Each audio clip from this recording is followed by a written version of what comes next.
Digagas oleh tiga sekawan, Muhammad Nanda Putra, Kukuh Budi Santoso, dan Febrian Imanda Effendi, Tani Joy berdiri pada tahun 2017. Meraih penghargaan dari Tempo pada tahun 2018 sebagai startup dengan Best Social Impact.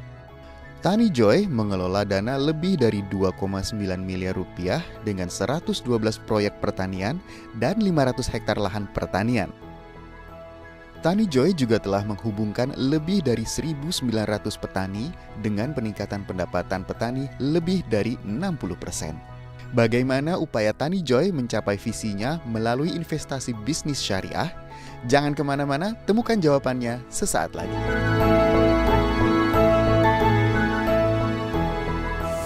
Nanda Putra, CEO dan founder dari Tani Joy. Terima kasih sudah bersama kami di Filantropi. Saya ingin langsung menanyakan mengenai setidaknya ada petani di sini, ada investor yang terlibat langsung dengan Tani Joy. Apa sebetulnya tujuan untuk bisa menghubungkan kedua belah pihak ini? Kita melihat banyak sekali petani-petani kita tuh yang masih kurang sejahtera di Indonesia ini. Dan kita melihat sebenarnya di sisi lain itu juga ada orang-orang yang itu memiliki kepedulian untuk berinvestasi di bidang pertanian. Cuma mereka masih agak ragu dan masih memiliki ketakutan untuk menginvestasikan uangnya di pertanian karena mereka melihat investasi di bidang pertanian ini belum jelas profitnya. Padahal saya sendiri juga sudah cukup lama ya di dunia pertanian, sudah kurang lebih 6 tahun lah saya berkecimpung di dunia pertanian dan itu profitnya itu cukup menjanjikan. Memang ada rugi, tapi profitnya sekalinya profit itu bisa sampai 3 kali lipat, 4 kali lipat. Nah, di sini kita melihat ada opportunity di mana petani yang membutuhkan akses permodalan tadi dengan orang-orang yang memiliki dana untuk dikelola oleh petani tersebut. Nah, kami memiliki inisiatif untuk menjadi penjembatannya di tengah-tengah itu. Jadi seperti memberikan wadah atau marketplace mungkin ya, untuk jadi yang satu memajang begitu dalam petik produknya, yang satu lagi memutuskan minatnya akan kemana untuk menginvestasikan dananya. Betul. Oke. Sejauh ini bagaimana visi misi ini bisa dijalankan, Mas Nanda? Fungsinya Tani Joy ada di tengah-tengah ini justru untuk memberikan informasi kepada investor bahwa ini loh petani yang dia memiliki potensi yang bagus. Ini petani yang kita juga bahkan menghitung resikonya. Jadi dengan komoditas cabai misalnya, itu resikonya akan berbeda dengan komoditas jagung dan kentang.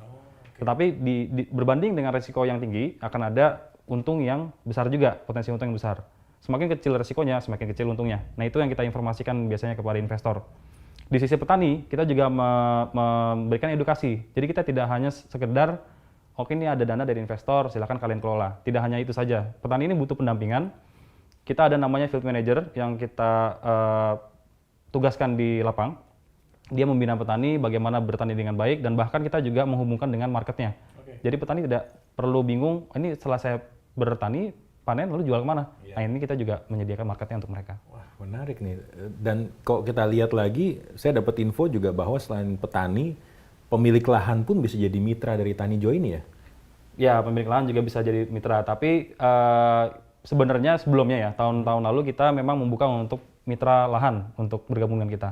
Tetapi pada perjalanannya ternyata yang punya lahan itu di Indonesia itu sangat-sangat banyak sekali. Jadi kalau kita lihat data BPS sendiri itu ada 17 juta lahan potensial yang belum tergarap. Dan ketika kita melihat orang-orang yang mendaftar melalui Tani Joy itu juga kita dapat kurang lebih hampir 1.000 hektar lah yang mendaftar. Nah, ketika kita datang ke orangnya, kita coba survei, ternyata petaninya belum siap. Nah, petaninya yang belum siap. Lahannya ada, luas, tapi petaninya belum siap. Akhirnya kita melihat, oke lah, kalau untuk lahan sepertinya ini bukan jadi problem sebenarnya. Justru yang jadi kuncinya adalah petaninya. Ketika petaninya, SDM-nya ya? Betul, SDM-nya. Ketika petaninya siap, maka kita bisa menjalankan proyek di sana. Kalau gitu ada nggak kualifikasi tertentu untuk bisa bergabung bersama Tani Joy? Mungkin ada syarat-syarat tertentu yang ditetapkan gitu? Ada. Jadi kalau untuk kelompok tani, jadi untuk petani ini kita tidak menerima untuk individual. Jadi kalau satu petani datang ke kita, yaitu kita biasanya langsung bilang bisa berkumpul lah. Jadi kita butuhnya kelompok tani. Biasanya itu size-nya itu bisa sampai 50 petani lah kurang lebih paling. Ada juga yang 30 sampai 50 petani. Jadi dalam berkelompok, kelompok tani. Lalu luasan lahannya pun juga yang dikelola itu minimal 10 hektar. Karena kalau misalnya 10 hektar jadi tapi kolektif ya. 10 hektar itu adalah size terkecil kita. Karena kalau misalnya di bawah 10 hektar itu effort yang kita lakukan itu nggak masuk lah istilahnya. Dan yang kedua, para petani ini harus sebelum kita buka project untuk investor, kan kita kan menyalurkan dana dari masyarakat juga untuk melakukan pertanian ini. Kita menggunakan dana kita pribadi, Tani Joy, untuk testing dulu. Kita lihat petaninya ini bisa nggak mengikuti SOP kita lihat marketnya siapa atau enggak.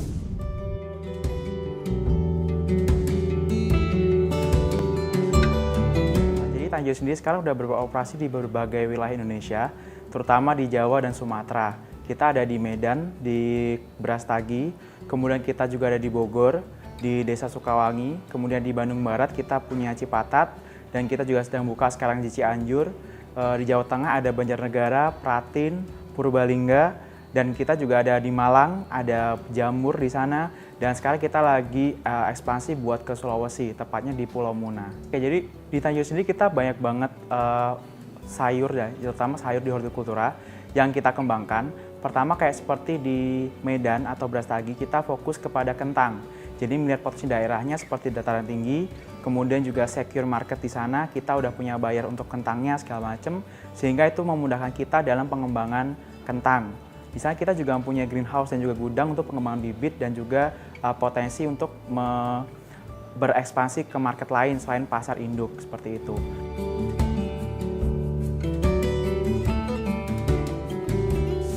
Oh, jadi sistemnya pun juga diberikan ke petani-petani ini ya? Ya, jadi bukan hanya sebatas memberikan pasarnya kepada mereka dan investornya, tapi juga bagaimana menjalankannya.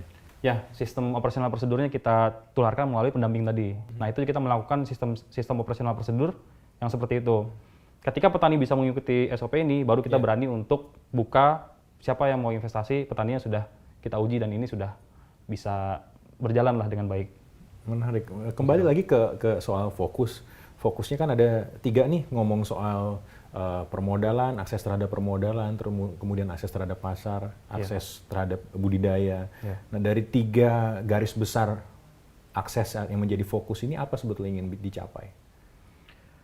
Yang ingin kami capai, balik lagi ke visi utama kami adalah sesuai dengan nama kami juga ya, Tani Joy. Kita ingin memberikan kesejahteraan petani. Joy-nya bahagia, taninya petani, seperti itu.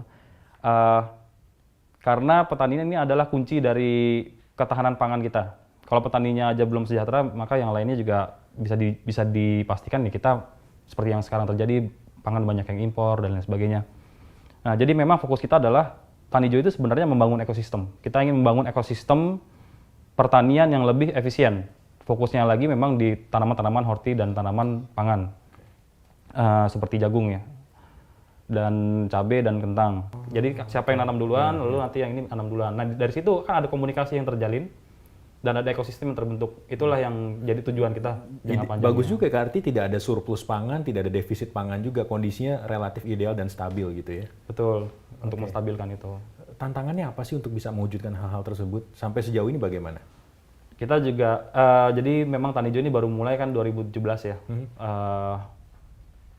Kita masih dalam tahapan membangun pondasi perusahaan kita dan membangun pondasi-pondasi mitra-mitra petani kita yang ada di daerah-daerah. Kita fokus dengan kurang lebih ada 8 daerah yang sekarang kita jalankan, dan kita memang ingin fokusnya di situ saja.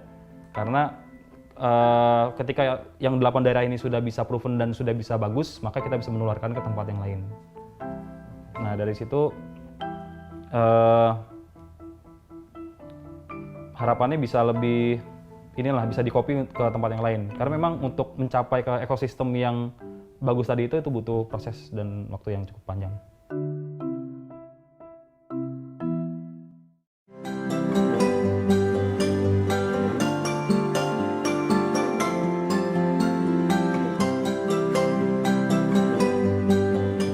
Kita bicara tadi sedikit menyinggung soal yang Mas Nanda sampaikan. Secara khusus ada nggak program-program tertentu yang memang ditawarkan untuk para petani ini untuk mereka kerjakan? Oke, secara khusus kalau untuk itu memang sudah jadi SOP ya. Bahkan untuk jagung dan kentang itu bibit itu kita sudah punya vendor sendiri. Bibit ini khusus. Karena terutama untuk kentang ya, 60% atau mungkin 80% keberhasilan dari tanaman kentang ini ditentukan oleh bibit yang bagus. Permasalahan saat ini, bibit-bibit kentang ini banyak yang bodong, banyak yang jelek lah. Kan kentang yang bibit sama kentang yang sayur kita nggak bisa bedain. Bentuknya sama-sama kentang. Saya pun nggak baru tahu. Iya. Jadi ada bedanya memang ya? Ada bedanya. Nah, kebanyakan petani tertipu di sana karena memang tidak ada sertifikasinya dan lain sebagainya. Akhirnya mereka nanam kentang, nanamnya 1 ton kentang, dapatnya cuma 500 kilo. Jadinya parah kan ruginya. Nah, kita benar-benar menjaga dari inputnya itu kepada si petani, dan petani yang mau kerja sama-sama kita harus mengikuti SOP tersebut. Hal lain juga berkaitan dengan skema bisnis yang dijalankan oleh Tani Joy. Skema bisnisnya bisnis syariah, Mas ya? Ya, kita menggunakan prinsip syariah karena memang sebenarnya kan syariah ini kan lebih fokusnya kita pada sharing profitnya. Artinya di sini kita bersama-sama membagi keuntungan dan juga membagi kerugian. Tapi di sistem kami memang ada beberapa akad syariah yang itu tipenya seperti jual beli. Jadi artinya ketika nanti investor memasukkan dananya kepada ke petani, itu akadnya jual beli. Dan dia sebenarnya uang yang dimasukkan itu sebenarnya aman. Jadi at least paling jeleknya misalnya terjadi kuotanya tidak memenuhi ketika penjualannya, itu dia balik uangnya 100%. Tapi kalau untuk yang bagi hasil itu memang ketika untung, ya untung sama-sama, dinikmati sama-sama. Tapi ketika rugi, yaitu ruginya dibagi sama-sama. Jadi secara umum mungkin saya terbayang kita familiar dengan istilah sistem tengkulak ya. Yeah. Mungkin ini salah satu juga jalan positif untuk bisa memberikan hasil yang maksimal buat sisi petani ataupun investor juga yang tentunya sudah menanamkan dananya begitu ya. Betul. Tengkulak di sini mungkin tengkulak yang lebih khususnya lagi yang sebagai rentenir juga ya. Yeah. Karena ada tengkulak yang dia beli barang saja, betul, ada yang dia meminjamkan duit juga. Yeah. Memang kebanyakan permasalahannya dari tengkulak ini mereka memberikan dana dan dia memberikan bunga yang tidak wajar lah kepada petani.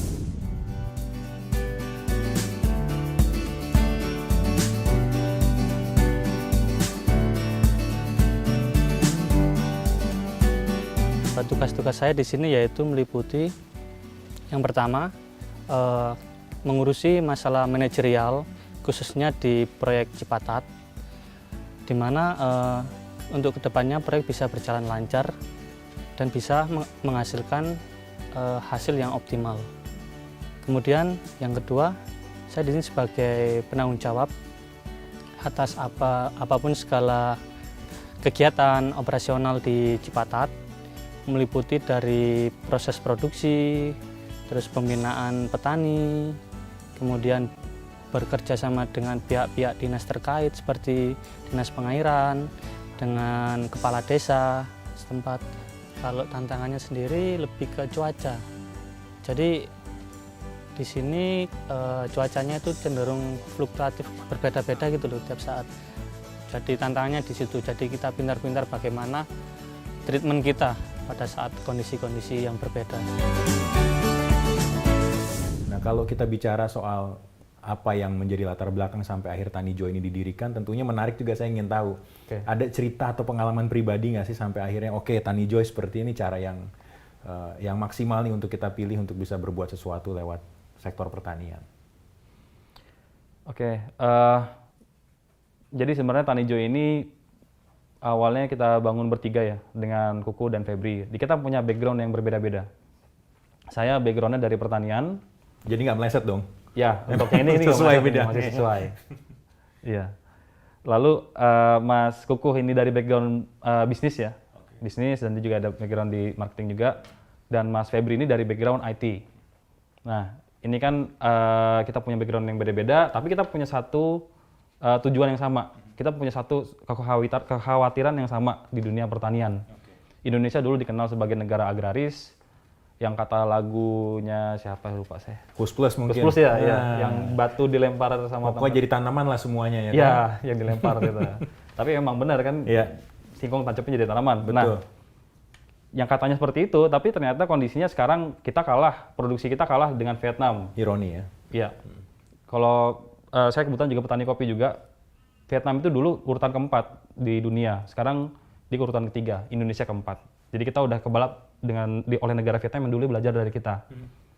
Belum lagi Thailand yang udah sangat maju sekali.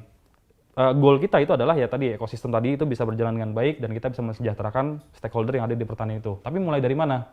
Kita berpendapat kita mulai dari hulunya dengan cara apa? Membantu permodalan kepada petaninya. untungnya ya, ini salah satu keuntungan membangun bisnis bertiga ya, jadi nggak cuma sendirian. Jadi memang kuncinya itu adalah di tim. Ketika memiliki tim yang solid, kuat, mau jalan sejauh apapun kita bisa. Pertanyaan selanjutnya yang masih mirip-mirip juga nih. Kira-kira siapa sosok-sosok yang berpengaruh dalam apa yang sudah dicapai oleh Mas Nanda sampai sejauh ini? Banyak kalau itu, Mas. Mulai dari orang tua, karena tanpa support orang tua, itu saya nggak bisa sampai di sini. Maksudnya ya, mungkin sedikit kali orang tua yang dia mensupport anaknya menjadi petani, atau dia belajar di dunia pertanian. Bidang yang nggak populer zaman Bidang sekarang yang ini populer. ya.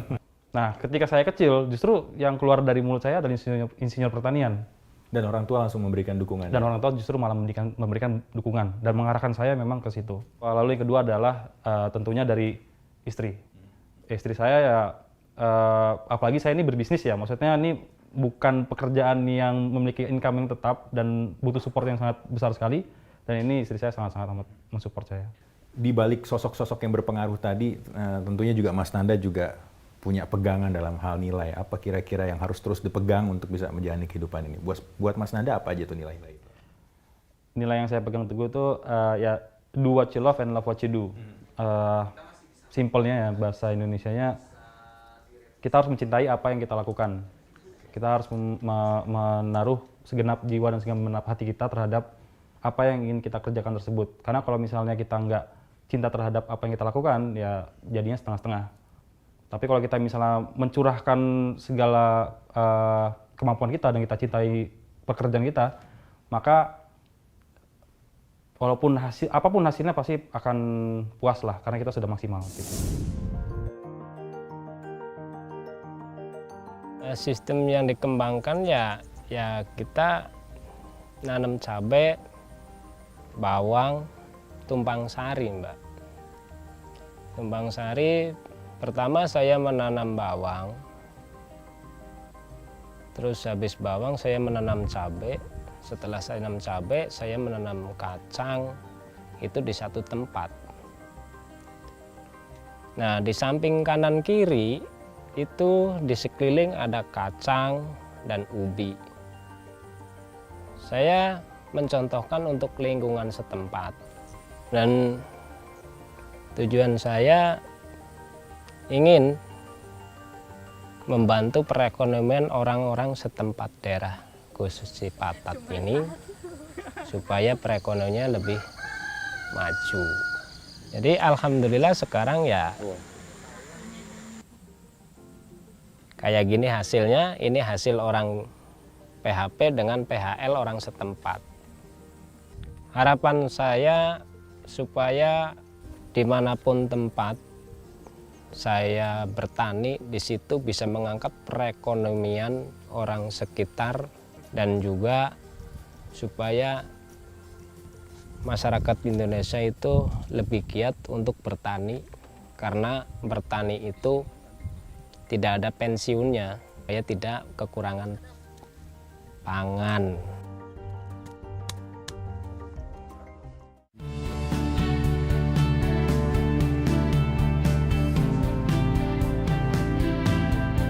Mas Nanda, tadi kita udah ngobrol panjang lebar soal kegiatannya seperti apa. Ya. Di belakang saya lihat nih ada beberapa foto dari kegiatan di lapangan ya. Ya. Boleh diceritakan ini di mana sih posisinya, lokasinya? Ini penanaman kentang kita di Medan, lebih tepatnya di Sumatera Utara, di Brastagi. Di Brastagi. Di Brastagi. Nah, ini apa nih tanaman ini yang besar-besar ini? Nah ini daunnya ya, yang diambil yang tengahnya aja. Ini sawi putih. Sawi putih. Sawi putih biasa kita makan mungkin di capcay dan Oke. sayur-sayuran lainnya. Ini kita supply ke pasar induk rutin dan ke pasar tradisional juga. Wah, ini yang menarik. Ada gadget di tengah-tengah perkebunan, sesuatu yang nggak biasa kita temui sebetulnya ya. Nah yang sebelah kanan ini adalah field manager atau pendamping petani, dan Ya. ini petaninya. Kita memberikan penyuluhan lah istilahnya menggunakan teknologi ini. Dengan semua yang sudah dilakukan sampai sejauh ini, ada di banyak kota, bertemu dengan banyak petani. Ya. Kesan-kesannya seperti apa sih Mas Nanda? Wah itu banyak sekali. Yang pasti tetap makin yakin bahwa yang saya lakukan bersama teman-teman ini adalah memang sudah panggilannya lah. Kita memang benar-benar harus membantu petani di sana.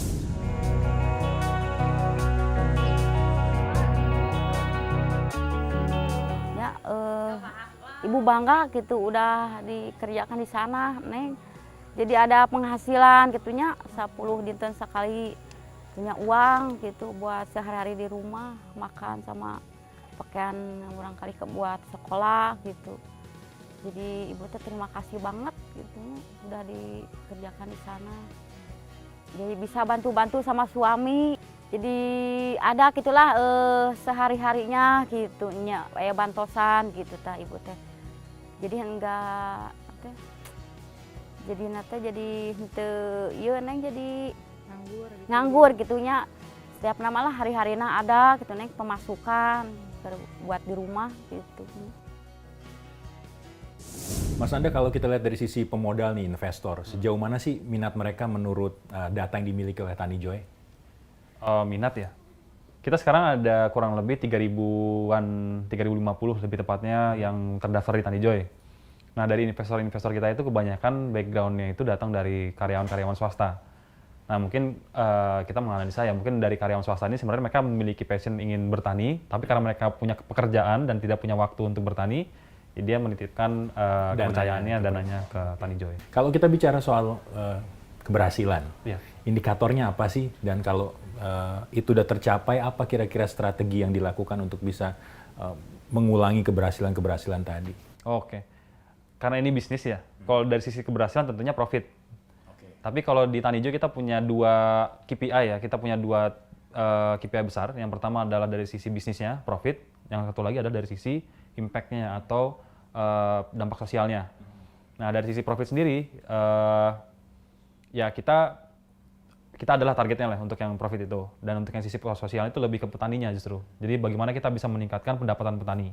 Nah, untuk saat ini kita kurang lebih dari petani-petani yang bergabung dengan kita itu rata-rata 80% pendapatannya meningkat dari sebelum dia bergabung dengan Tani Joy. Oke. Pendapatan artinya asosiasinya adalah kesejahteraan mereka juga meningkat begitu ya? Bisa. Oke. Ya. Kalau kita bicara soal, tadi kan kita sempat menyinggung nih soal Indonesia negara agraris. Ya.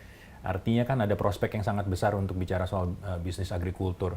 Ya. Menurut Tani Joy sendiri bagaimana sih perkembangannya sejauh ini? Nasional ya, secara nasional. Ya. Mungkin saya pertama karena saya nih bicaranya optimis ya, dari data yang dikeluarkan oleh McKinsey, kita kan Indonesia ini menjadi salah satu negara yang memiliki ekonomi terbesar di tahun 2030 nanti, masuk 5 besar. Dan salah satu sektor penyumbangnya adalah pertanian. Artinya dia melihat pertumbuhan yang cukup signifikan dari sisi sektor agriculture-nya Indonesia. Dan siapa yang bisa melakukan, siapa stakeholder yang paling penting yang bisa melakukan itu ya pertama pemerintah, lalu yang kedua adalah ya kita sebagai pelaku-pelaku bisnis di dalam pertaniannya itu. Prinsip kami di Tani Joy kita lebih menjunjung tinggi keberlanjutan, sustainability. Dibandingkan yang ibaratnya kan ada bisnis yang aji mumpung, ada bisnis yang dia skala panjang. Nah, dan kita harus rutin menggunakan prinsip keberlanjutan. Dengan itu kita bisa bertahan lah. Sebagai negara agraris, masih banyak jumlah petani di Indonesia yang belum mencicipi kata kesejahteraan. 35 dari 70 juta jumlah petani di Indonesia masih berada di bawah garis kesejahteraan. Sebuah kondisi yang ingin diubah oleh Tani Joy melalui teknologi. Selain tentunya untuk bisa meningkatkan sektor pertanian untuk bisa menjadi tuan rumah di negeri sendiri. Terima kasih sudah menyaksikan Filantropi kali ini. Saya Teguh Parvinanda. Sampai jumpa dalam kesempatan berikutnya.